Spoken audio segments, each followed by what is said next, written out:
अगली सुबह फिर वही सिलसिला शुरू हुआ। सुबह के समय कमला दरवाजे पर दस्तक देती है। अरे दीदी, आज तो जल्दी आ गई। अच्छा हुआ। सुनो, आज मुझे मछली खाने का बहुत मन है। तुम जल्दी से झाड़ू पोछा कर लो, बर्तन मांज लो और फिर रसोई में जाकर मछली बना देना। लेकिन हाँ, मसाला अच्छे से पीसना। मछली एकदम स्वादिष्ट होनी चाहिए। मेरे पति को मजेदार खाना चाहिए। ठीक है बहन, जैसा तुम कहो। मैं जल्दी से काम निपटाकर मछली बना देती हूँ। सुमन चुपचाप झाड़ू पोछा करने लगी, फिर बर्तन मांझे और आखिर में बैठकर मछली पकाने लगी। वो आज भी मन ही मन सोच रही है, उसके बेटे मुन्ना को ये मछली बहुत पसंद है। सुमन मसाले कूटती है, प्याज लहसुन छौंकती है, फिर मछली तलकर बड़ी मेहनत से ढेर सारी स्वादिष्ट करी बनाती है। घर महक उठता है। माया आकर देखती है। वाह, आज तो बहुत अच्छी खुशबू आ रही है। चलो, खाना बढ़िया बना है आज तो, उनको मजा आ जाएगा।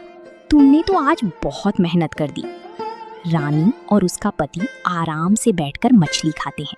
सुमन की आंखों में एक आस झलक रही थी कि शायद आज उसे भी रानी थोड़ी सी मछली देगी उसके बेटे के लिए।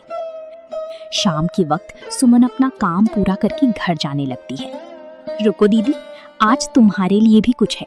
ये लो, कल रात का बचा हुआ चावल और सब्जी पड़ी थी, तुम ये अपने घर ले जाकर गर्म करके खा लेना। सुमन ने बिना कोई शिकायत किए बासी चावल और गली हुई सब्जी की थैली उठाई और अपने घर की ओर चल पड़ी। दिन पर दिन ऐसे ही गुजरते गए।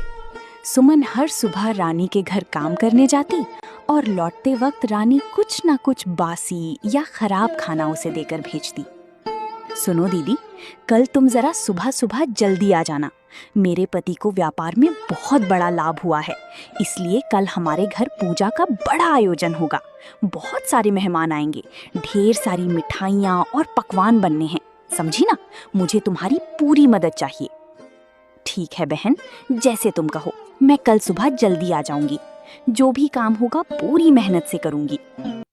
अगली सुबह कमला जल्दी उठकर अपने घर का सारा काम निपटाकर जा रही थी। अचानक उसका बेटा घर के बाहर आ गया। माँ, आज तुम इतनी सुबह सुबह कहाँ जा रही हो? मौसी के घर तो तुम 8 बजे जाती हो, तो अभी कहाँ जा रही हो? और घर के सारे काम भी जल्दी खत्म कर दिए। क्या बात है माँ? बेटा, आज तेरी मौसी के घर बहुत बड़ा आयोजन हो रहा है। तेरे मौसा को व्यापार में बहुत लाभ हुआ है, इसलिए वहाँ पूजा रखी गई है। बहुत सारे मेहमान आएंगे और ढेर सारी मिठाइयाँ पकवान बनेंगे, इसीलिए मुझे आज जल्दी जाना पड़ रहा है। माँ, बहुत सारे लोग आ रहे हैं, तो मौसी ने मुझे भी तो बुलाया होगा ना? तुम मुझे लेकर क्यों नहीं जा रही हो? अरे बेटा, तेरे पिताजी की तबीयत ठीक नहीं है। अगर तू मेरे साथ चल जाएगा तो वो घर पर अकेले हो जाएंगे, इसलिए। ठीक है माँ, आज मौसी के घर मिठाइयाँ बन रही होंगी, वो हमारे लिए भी देगी ना? तुम लेकर आना माँ, मैं इंतजार करूँगा। तुम जल्दी आना। हाँ बेटा, बस तू अच्छे से रहना। मैं काम करके जल्दी लौट आऊंगी। और सुन बेटा, अपने पिताजी का ख्याल रखना। उनकी दवाइयाँ खिड़की के पास रखी हैं, उनको समय से दे देना। कमला अपने बेटे के सामने कैसे भी बहाना बनाकर चली गई। वो सोच रही थी कि उसकी बहन ने सारे गांव को निमंत्रण दिया, पर उसे एक भी बार नहीं बोला कि तुम अपने बेटे को भी साथ लेकर आना। माया की आंगन में चहल पहल थी। बड़ी बड़ी देगचियां चढ़ चुकी थीं, हलवाई बुलाए गए थे और तरह तरह के पकवानों की खुशबू पूरे घर में फैल रही थी। केसर, बादाम वाली खीर, पूरी, कचौड़ी, पुलाव, मिठाइयाँ बन रही थीं, मानो पूरा घर स्वाद की खुशबू से महक उठा हो। अरे, तुम आ गई? तो अब जल्दी जल्दी काम निपटाओ। देख नहीं रही हो, हलवाई आ चुके हैं और पकवान बन रही हैं। मुझे सारे बर्तन साफ चाहिए। वो कोने में जो पत्तल पड़ी हैं, उन्हें भी गिन कर रख दो।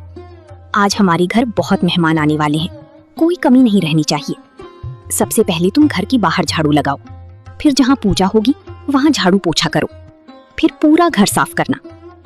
ठीक है बहन, मैं सब कर दूंगी, तुम निश्चिंत रहो। तुम्हें आज शिकायत का कोई मौका नहीं मिलेगा। सुमन जल्दी जल्दी सारे काम करने लगी। उसने एक एक कोना साफ किया। धीरे धीरे पूजा का समय भी आ